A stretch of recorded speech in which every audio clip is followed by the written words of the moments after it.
5G is the latest and newest technology being pushed by telecommunications companies that promises to have faster downloads. But what it requires, in addition to billions of new interconnected devices, are millions of new short cell towers in front of our homes.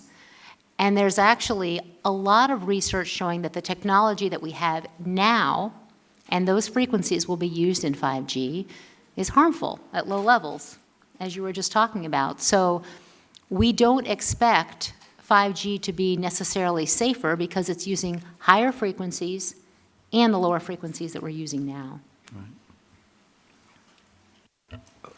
As I mentioned before, there's over 10,000 papers that show 2G, 3G, and 4G are dangerous. Other research has shown 5G is at least 100 times more dangerous, more powerful. So let's just start there. We're dealing with something at least 100 times more deadly. Now, I do a lot of work with diabetes, and what we know with cell phones and all the electromagnetics is that people are becoming more electrosensitive. Around the world, it used to be 3%, now it's 10%. I have clients who literally have to go out into the wilderness to control their blood sugar. Literally, I don't mean metaphorically. And because when they get into anywhere, cities and so forth, it's like their blood sugar is completely out of control. We know the cell phones are associated with increased parotid cancer and brain cancer. That's just a fact, okay? And our kids are more vulnerable because their skulls are thinner. So my focus, first of all, I have the education, and really it's a political question and an awareness question. The second level, which I'm going to talk about a little bit later, how do we protect ourselves?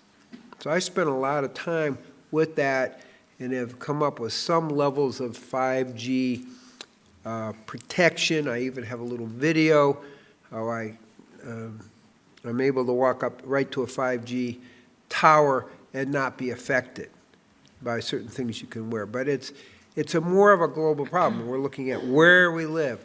We're looking at our windows being openings for it. We're looking at the smart meters, which are not too smart, affecting us. And they can target these things with the 5G. We're looking at our houses, our homes, our skin. Our sweat glands are like antennas for the 5G.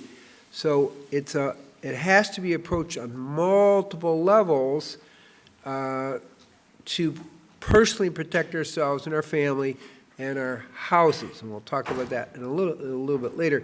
But the most important thing, obviously, is political, getting them to stop it. I am working with a group who has been successful in certain ways, not with 5G, but by suing or threatening liens against major corporations for doing these things, and they're just completing. I just heard about it 2 days ago that they read it to me. A way that we can put liens against these major corporations who are bringing 5G to this world. So that's really, because we're not really going to, the politicians are compromised.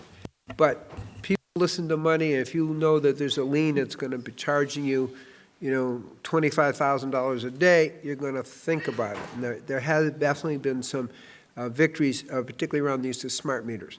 So there are things we can do, protecting ourselves and also acting politically. So that's kind of where my focus is, more on the protection, but the political protection with the liens. I'm not sure how we're going to get that out, but maybe through the newsletter or something like that. It's just almost ready, but it's not quite there yet. It's a really, really good document. So those are things we can do, but we have to see it, the global picture. As I said, the global electric circuit that controls all our physiology for all life on the planet, as well as the Schumann resonance, which is in essence the pulse or heartbeat of the planet. We're all resonating with that. Our hearts and our brains particularly are affected by the Schumann resonance, and when they start with the 5G, it's kind of predicted this is going to alter that Schumann resonance and throw off the whole synchronicity of us with life on the planet and also our heart and our brain function. So they're big issues. We have some solutions, both personally and politically.